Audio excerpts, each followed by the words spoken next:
Hello दोस्तों, मेरे YouTube channel पे आप सभी का स्वागत है। आज हम दिल्ली फॉरेस्ट गार्ड का जो हिंदी सब्जेक्ट है उसके जो प्रीवियस ईयर जो 2020 में हुआ था उसे देखेंगे कि कैसा लेवल का पेपर था और कितना टफ और कितना आसान था। यदि आप पहली बार मेरे चैनल पे हो तो please like, subscribe and share करना ना भूलें। आइए अब हिंदी वाले सवाल देखते हैं। पहला सवाल है आपका,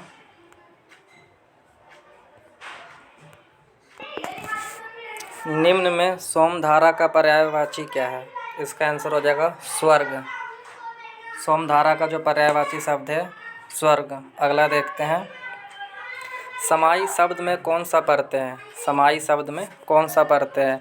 इसका हो जाएगा आई प्रत्यय। समाई शब्द में आई प्रत्यय। अगला सवाल देखते हैं, योजक चिन्ह में प्रयुक्त होने वाला विराम चिन्ह है। योजक चिन्ह, तो इसका आंसर हो जाएगा फर्स्ट। ये देख लेंगे आप, इसको ऐसे लिखा जाता है। अगला चलते हैं, हिंदी में उपसर्गों की संख्या कितनी होती है? हिंदी में जो उपसर्गों की संख्या है वो 10 होता है। इसका करेक्ट आंसर हो जाएगा पहला 10। इनमें अनिश्चयवाचक सर्वनाम कौन सा है? अनिश्चय वो हो जाएगा कोई। कोई जो अनिश्चय, जिसको हम निश्चयता, देखो जो वह कौन, ये निश्चयवाचक है जिसमें हमें पता होता है जो व्यक्ति है उसके बारे में। कोई में ये संदिग्ध है, इसलिए ये अनिश्चयवाचक है।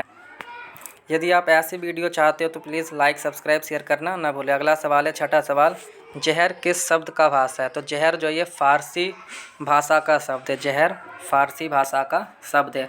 वंचक का पर्यायवाची क्या है? वंचक का जो दूसरा नाम है गीदड़। गीदड़ को हम वंचक के नाम से भी जानते हैं। अगला सवाल है, सत्कृत्य शब्द में कौन सा समास है? तो सत्कृत्य शब्द में गति तत्पुरुष समास है।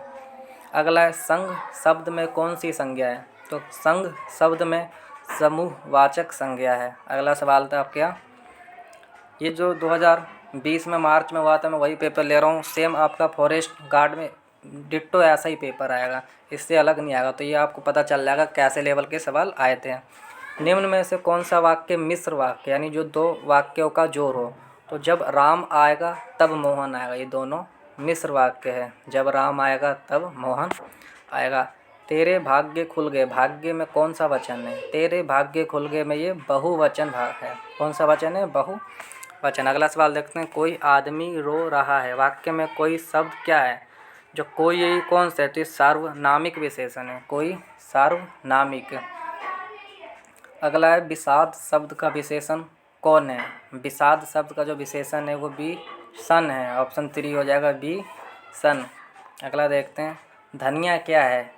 तो धनिया जो है पुल्लिंग है। धनिया पुल्लिंग है। वह कुत्ते को डंडे से मारता है, वाक्य में कौन सी क्रिया है? वह कुत्ते को डंडे से मारता है, ये द्विकर्मक क्रिया है। कुत्ते को डंडे से मारता है, द्विकर्मक क्रिया। यदि आप दूसरे भी सब्जेक्ट जैसे इंग्लिश, जीए, रीजनिंग आदि का चाहते हैं तो मैं तो कमेंट करके ज़रूर बताइएगा। यथार्थ में कौन सा समास है? तो यथार्थ में अव्ययी भाव समास। अव्ययी भाव समास। सरहंग का जो पर्यायवाची है वो कोतवाल। सरहंग का जो दूसरा नाम है वो कोतवाल है। अगला देखते हैं, निम्न में कौन सा युग्म सही है? तो भाषा वगीसा। भाषा वगीसा युग्म सही। अगला है, वाक्य में कितने अव्यय होते हैं? तो वाक्य में टोटल 2 अव्यय होते हैं। अब्जा का पर्यायवाची क्या है? तो अब्जा का जो पर्यायवाची वो लक्ष्मी है। अब्जा का पर्यायवाची लक्ष्मी। निम्न में से हयात का पर्यायवाची क्या है? हयात का पर्यायवाची जीवन है। हयात का पर्यायवाची जीवन। यदि आप हिंदी में का जो व्याकरण है उसका अलग से आप अलग सब्जेक्ट वाइज जो चाहते हैं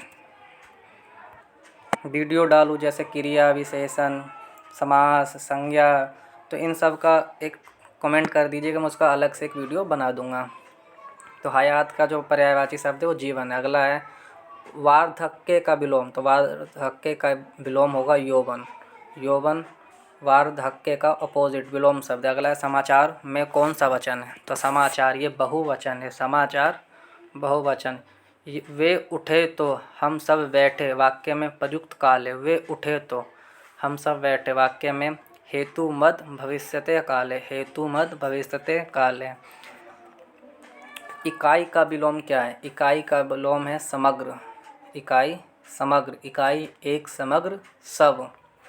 अगला है, अत्युष्म में कौन सी संधि है? तो अत्युष्म में यन स्वर संधि है। अगला, निम्न में कौन से सुकूत का पर्यायवाची? सुकूत का पर्यायवाची है निर्वता। सुकूत, निर्वता। अगला, गौरव खाना खा रहा था, किस काल का वाक्य है? तो गौरव खाना खा रहा था, ये भूतकाल का वाक्य। अगला है, निम्न में से सम कौन सा पुल्लिंग है? निम्न में सम कौन सा पुल्लिंग है? तो भूख, कांख, राख, पाक। तो इसका आंसर हो जाएगा पाक।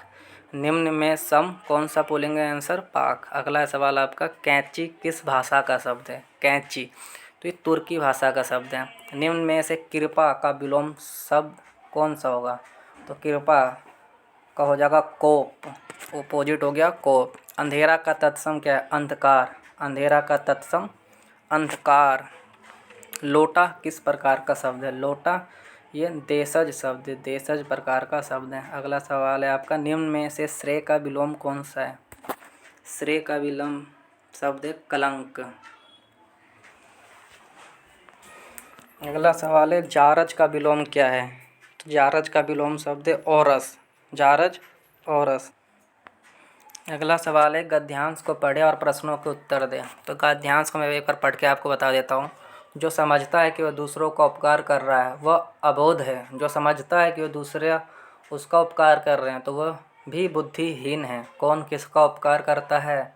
कौन किसका अपकार कर रहा है? मनुष्य जी रहा है, केवल जी रहा है, अपनी इच्छा से नहीं, इतिहास विधाता की योजना के अनुसार। किसी की उससे सुख मिल जाए बहुत अच्छी बात है, नहीं मिल सका कोई बात नहीं, परंतु उसे अभिमान नहीं होना चाहिए। सुख पहुंचाने का अभिमान यदि गलत है तो दुख पहुंचाने का अभिमान तो नितांत गलत है। आप देख लीजिए, आप पढ़ लीजिएगा, इसका आंसर मैं बता देता हूँ। मनुष्य की इच्छा किसकी इच्छा से जी रहा है? तो मनुष्य इतिहास विधाता की इच्छा से जी रहा है, इसका सही आंसर हो जाएगा। अगला सवाल है, इस गद्यांश को पढ़ के बताना है, प्रस्तुत गद्यांश का शीर्षक क्या है? तो इसका आंसर है, प्रस्तुत गद्यांश का जो शीर्षक है वो कुटुज है, कुटुज। अगला सवाल देखते हैं, गद्यांश को पढ़े और प्रश्नों को उत्तर देना। मन का विकल्प क्या है?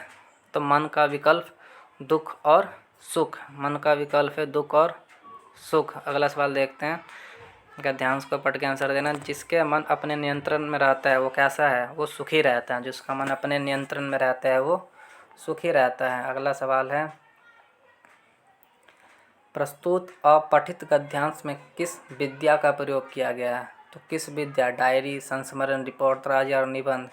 तो यह निबंध विद्या का प्रयोग किया गया। आशा करता हूँ आप लोगों को समझ में आ गया होगा। यदि आप कोई दूसरे सब्जेक्ट जैसे जीए, इंग्लिश, करेंट अफेयर इनका वीडियो चाहते हो या फिर प्रीवियस ईयर के क्वेश्चन पेपर का पूरा समग्र एक विश्लेषण चाहते हो तो कृपया कमेंट करके ज़रूर बताइएगा। और समझ में आया हो तो लाइक, सब्सक्राइब, शेयर करना ना भूलें। धन्यवाद।